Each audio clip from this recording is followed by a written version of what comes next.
This is the most extreme place on Earth. At nearly 35,000 feet below sea level, this place receives no light at all, both sunlight or spotlight. But right now, one country is moving faster than anyone else, secretly, steadily, before anyone catches on. So what's really happening in this place? And why does it matter far more than anyone realizes? We got our hands on raw data and spent weeks digging through material most people never get close to. Research papers, government reports, mission logs, satellite data, and interviews with people who only talk off the record. And this gave us a bit of trouble. Some of these data are rarely discussed, while the others are quietly ignored altogether. And when we put it all together, we discovered something much bigger than we thought.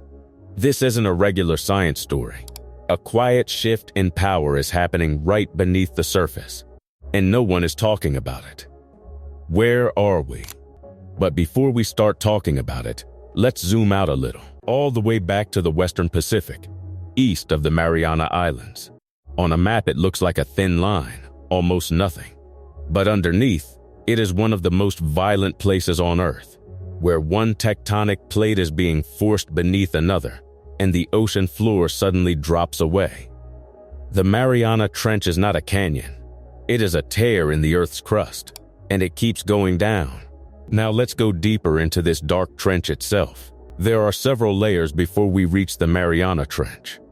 The first layer is the sunlight zone, where the ocean still feels kind of familiar.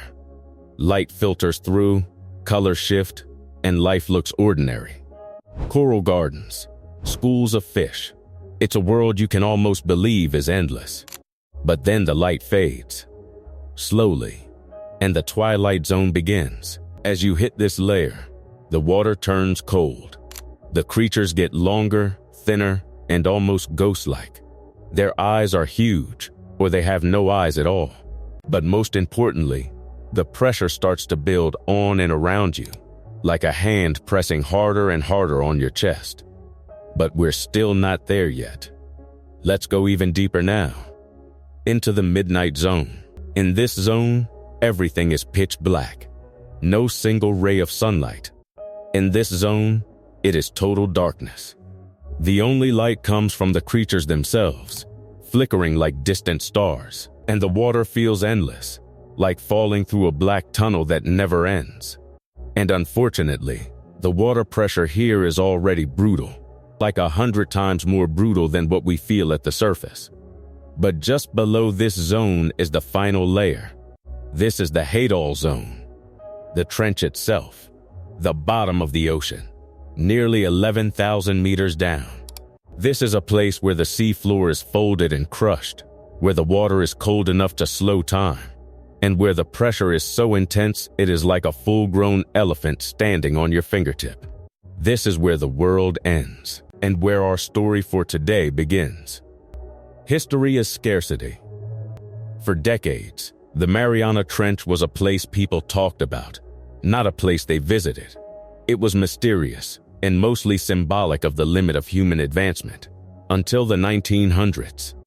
The first descent came in 1960, when the Trieste bathyscaphe carried Jacques Piccard and Don Walsh to nearly 11,000 meters. They reached the bottom and saw something no human had ever seen before: flatfish. But beyond that, they witnessed a world under pressure so intense it would crush a car in seconds. But after that period, nothing happened. For years, only a handful of unmanned probes returned data. The technology kept failing. The pressure was a constant enemy, destroying equipment the way a storm destroys a weak ship. Then, in 2012, James Cameron went down alone in Deep Sea Challenger. He captured high-definition footage of amphipods and the strange life that survives in the dark. He also found plastic pollution, proving that even the deepest place on Earth is not untouched. Still, the missions remained rare. They were expensive, and so many of them were one-offs. They proved a point, but they did not create a system. They did not build a pipeline. They did not establish a presence. Basically, they were milestones, not infrastructure. And so, Before long, the trench started to look less like an unreachable myth and more like a map, but all of these were isolated moments. But that changed when China got involved. The shift. China's Fendouzhe didn't arrive as a one-off spectacle. It arrived as a system. Launched in 2020 by China's Jiaolong team, the submersible was built to do more than break a record. It was designed to return. Its first dive went to 10,909 meters, deeper than anything that came before. And it was not just a stunt. It was a signal. China was moving from occasional exploration to sustained presence. The engineering is what makes that possible. A 16,000-meter rated titanium hull, 12 cm thick, built to withstand 1,600 atmospheres of pressure. Syntactic foam provides buoyancy. Hydraulic manipulators grab samples. Sonars and LED lights cut through the darkness. And a storage vault holds rocks, water, and living organisms that would otherwise be crushed into nothing. By 2025, the dive count was 329, with more than 25 descents beyond 10,000 meters. Each trip returned data, often in real time, and proved that the machine was designed to return again and again. Acoustic modems transmitted more than 1 terabyte of information daily, relayed through surface ships like Tansuo 1. The trench was no longer a place you visited once. It became a place you mapped, measured, and monitored. And the scientific yields began to stack up. Sediment samples revealed polymetallic nodules with cobalt levels up to 2%, rare earths like cerium at 80 to 940 ppm, and methane hydrate seeping out at concentrations 200 times higher than normal seawater. Microbial hauls returned more than 7,500 genomes, 89% of them new, with genes for breaking down hydrocarbons and surviving radiation. Even the animals showed the human footprint like amphipods ingesting microplastics at the bottom of the ocean. This was not a one-time mission. It was a decisive shift. And every return built a clearer picture of what lies at the bottom. If this kind of story interests you, consider subscribing. We focus on what most headlines miss. Why this matters. China's race to explore the Mariana Trench matters because there's more than microbes and pressure suits at the bottom of that trench. What Fendouzhe is collecting is not just science. It is raw power. The first is the resources. The sediments at Challenger Deep are not empty rock. They contain polymetallic nodules with cobalt levels that can reach 2%, plus rare earth elements in concentrations that rival land deposits. Methane hydrates sit beneath the seabed like frozen fuel. These are not curiosities. They are materials that modern economies are built on, from batteries, electronics, to defense systems, and even energy. And that leads to the next reason: technology advantage. The Mariana Trench is a training ground no one else is using at this scale. Every dive teaches engineers what works and what fails under conditions that would destroy ordinary machines. Every repeated descent builds experience that cannot be bought. The United States has made manned dives, but it is China that has turned deep-sea access into a repeatable operation.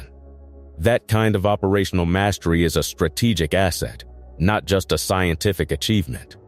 And this is where it gets serious. With geopolitical leverage, control over deep-sea data and access becomes a form of power. Whoever maps the seabed first can shape the rules. Whoever collects the samples first can define what is normal and what is acceptable.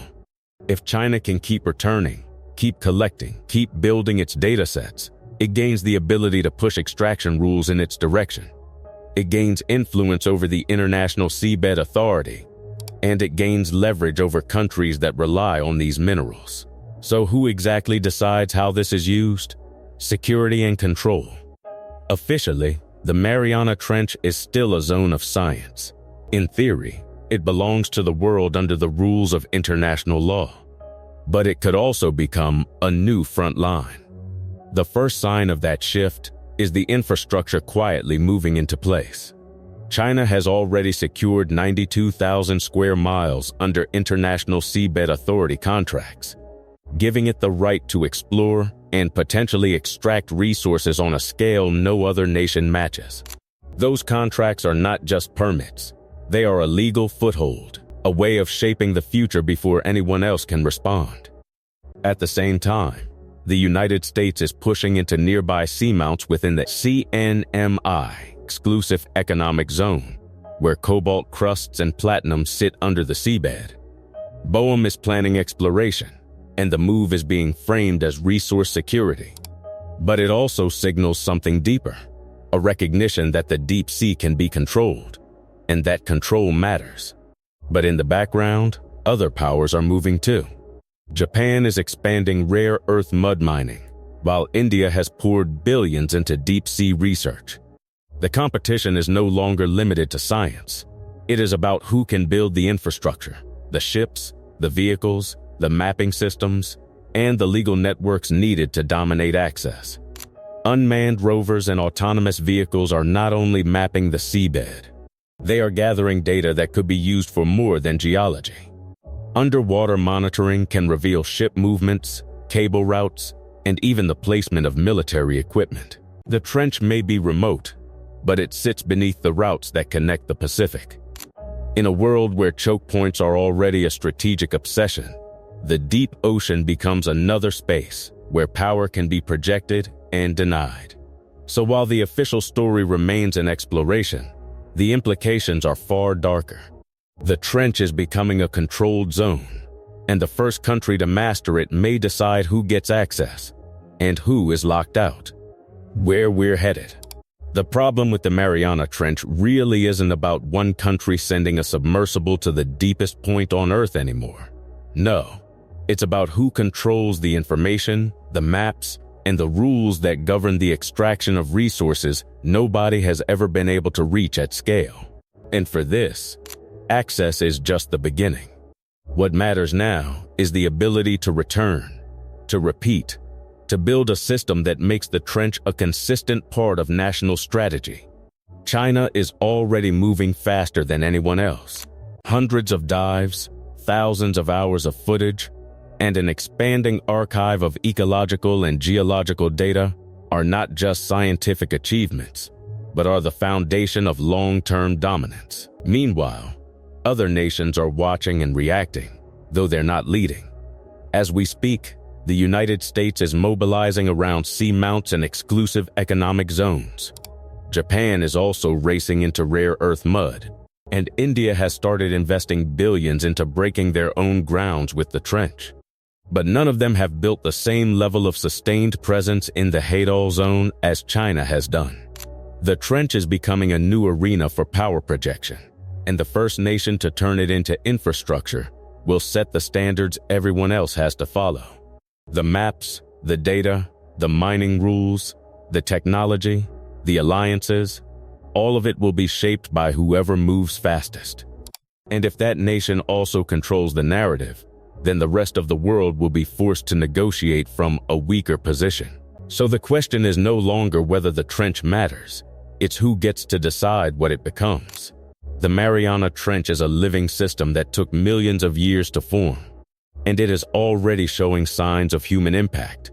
This moment feels like the early days of the space race, when two superpowers raced to plant flags and claim dominance over a domain that was once considered unreachable. And this race can either be the most exciting advancement in our technology or one of the deadliest clashes between the world's superpowers. Either way, the future of the trench may be decided long before most of the world even understands what is at stake, and what happens next will not be decided in the deep sea. And this isn't the only place this is happening. We covered the Tonga Trench next.